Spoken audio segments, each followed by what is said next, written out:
been at the forefront of this, at least the new race for knowledge society. The argument here being that India is a democracy. Arguably, a democracy is an open society. An open society is arguably a friend and an ally of knowledge. But what happens in India? Not only is India a democracy, not only is India an open society, India is also now increasingly home to the world's youngest. What else is education about except training the mind of the youngest? So what should have been the fate? It should have been the bubbling energy of the youth and our capacity as a society to welcome the young ones as a trained generation.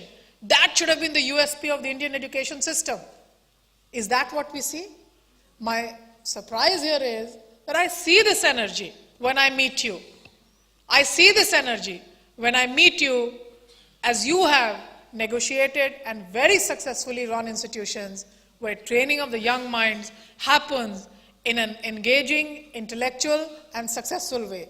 But this is not the optimism that I share as I move across my research sites. So allow me, therefore, as I move across, to present to you some of the vignettes of what I see on the field site as I move across in my role now as assisting policy making for India, and in my role now of thinking about what the parameters of appropriate change should be like.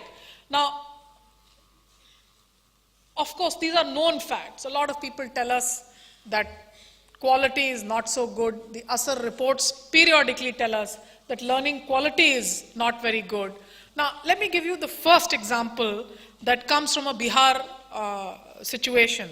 I'm still not taking you to a school in Bihar, but I'm taking you to a meeting that I had at the State Council for Educational Research and Technology. My endeavor was that after I came back, I used to try and go for as many of these meetings as possible. I was told there is a research methods workshop with teachers at the SCRT. Would you like to lead this? I said, yes, absolutely.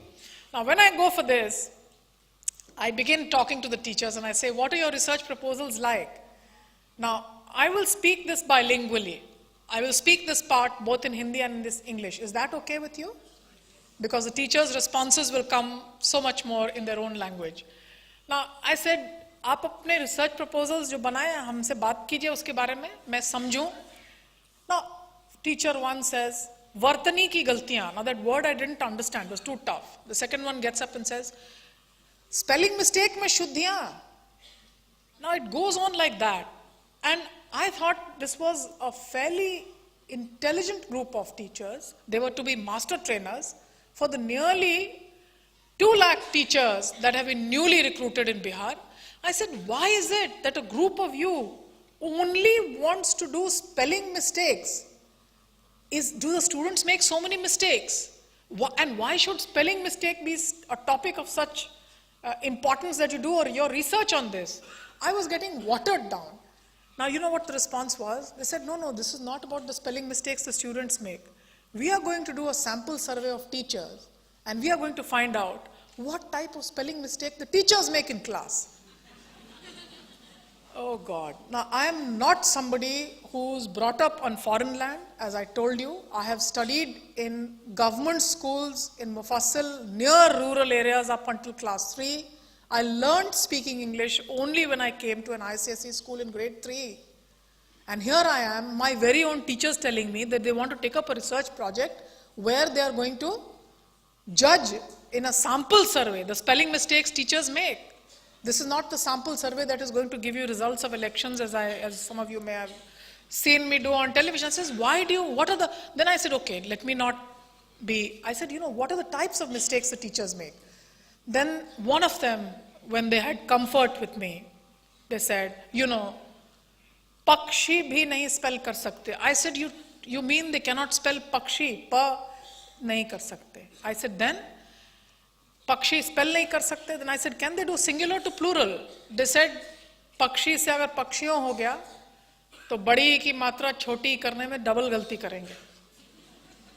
So I said, you know what? Dump the research project.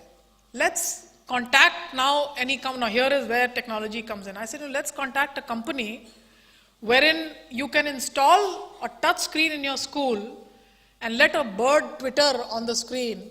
Let the teacher and the student both report every morning to that picture of a bird. Press it. Let the computer say Pakshi. And let them touch one more button where Pakshi becomes Pakshiyon. And let the computer spell Pakshi and Pakshiyon every day. Now, why was I talking of the computer and the touchscreen then?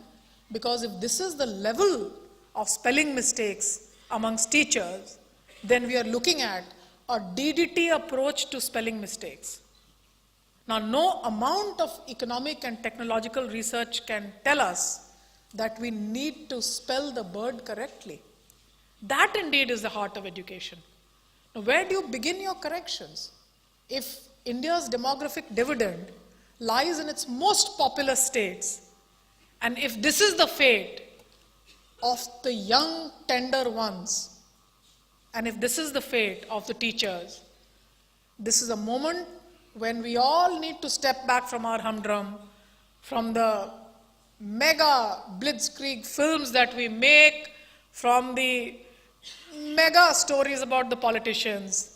Got to take teaching and teachers far more seriously. It requires a hand-holding approach.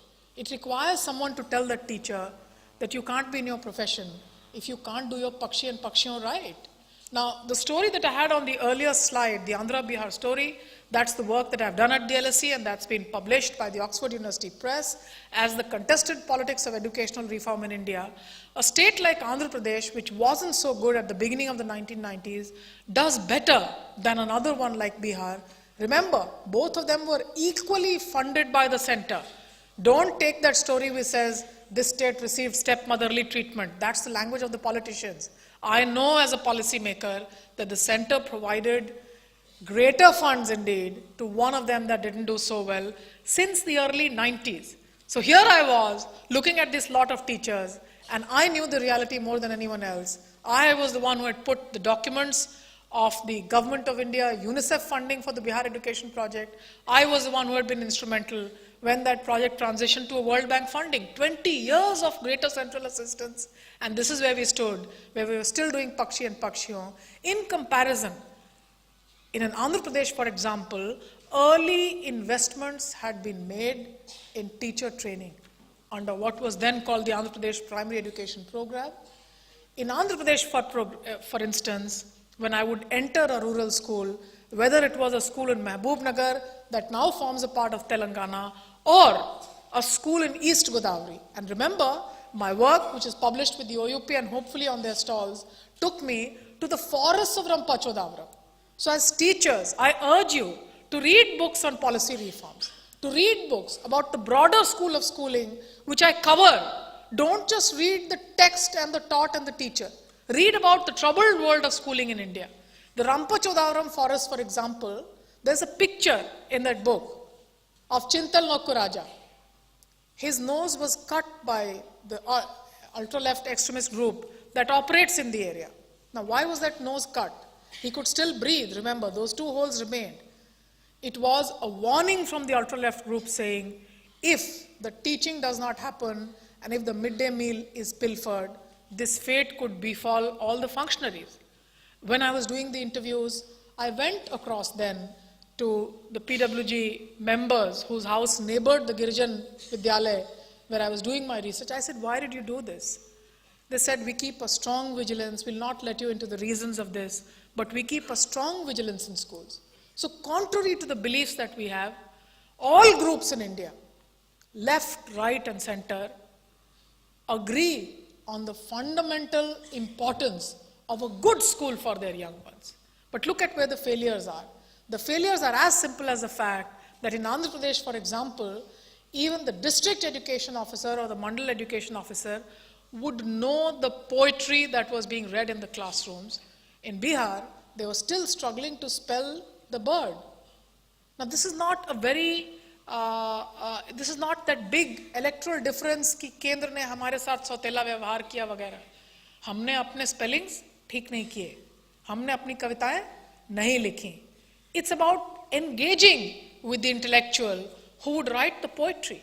Andhra had far too many intellectuals writing poetries for their school children. Bihar had a lack of poetries. Now this is not hard quant. This is not hard quant. We do better. We do better in education if the differences between Andhra and Bihar, as I saw it, is really about the fact that we need to take the teacher, the text, and the world of teaching far more seriously. That's where the failings are. Now, the library movement was the other one. Again, there are pictures in the OU book. Now, in the Rasul Mandal, for example, just as we put drawstrings to dry our clothes, in a decrepit school building, drawstrings on the ceiling and books hung on them. By the time lunch and midday meal was announced, it would be fun to see the children. They knew as if on a cue that the bell had rung for a lunchtime recess. They would be reaching out for the books. And even that free midday meal lunch, which a lot of us think that children are coming only for the midday meal, a lot of children would forget to go and eat the lunch because they were with the books. Now what stops another state? Let me stop calling the name of the other state. What stops another state from putting 2 nails on this side of the wall and that side, and from procuring 5 books, which I would think my father was not exactly very poor, but a person of modest means. And he could take the second class in those days, the third class compartment train, to get us books from another place, from the footpath of that city. Is that a difficult affair? But that's where our failings lie. Our inability to think that the world of education is actually to be transformed through very simple measures. The act of teaching, the act of the text. That's what binds us together. The act of writing. Can you believe it? That there are times when, from the research site that I've been engaged with since the early 90s, I've worked with economic historians, and my early work in the early 90s was with agricultural labor. And there was a noted economic historian from Bihar, Arvind Narayan Das. I'd walked the fields of central Bihar with him. And at that point of time, this was another area that was under the hold of the ultra-left movement. There was a family that had helped me then do my research. Many years after I had finished my own doctoral work, I went back to that family and I said, give me your children, at least I can put them through school. I get the children, put them in a school in Delhi, get them tuitions. I find even after 4 or 5 years of intense efforts, I'm unable to make a dent because the simple act of writing is not there. Problem number 1. Second problem, the text in Delhi MCD schools. They should have been arguably the best. Delhi is a concentration of intellectuals because of the good schools, the good colleges, and I would think the fair-minded people who've been there. I find a text out of the book of this Dalit child who's traveled from Bihar on a train. All he ever knew is me, and he's joined the school in grade 4 or 5. Words like pashan, which is supposed to be the Hindi for stone. I wanted to tell the text writers that at that age and grade, as you would all know, the word pashan is too difficult. Nobody in his family has ever heard. And he perhaps lives in an area that's full of mountains, but he doesn't know that the pashan is describing one of his own. There's another text, and that brought me back to my own world, which says, "Ab aap ek nibandh likhiye." The child did not know what a nibandh is. I told him, "Tumko likhna hai. Dekho isme kya likha hai na, ye topic pe tumko likhna hai." He used to call me Phua. He said, "Phua, aap bataiye kya likhna hai?" I said, "Isme likhna hai." And then I read the prescribed topic for writing the essay was, "आप गर्मी की छुट्टी मनाने कहाँ गए थे, उसके बारे में निबंध लिखिए." His mother cleans dishes for a living, and his father basically cleans cars or, does few odd jobs in my house and a few others. He does not know what a summer holiday is. That brings my destiny and his together. I promised to myself that I must first then ensure that the family goes on a holiday somewhere, and then ask him to write an essay on this topic. Then what is it that comes in between the imagination of the topic on which the essay is to be written. Now tell me which policy maker in this country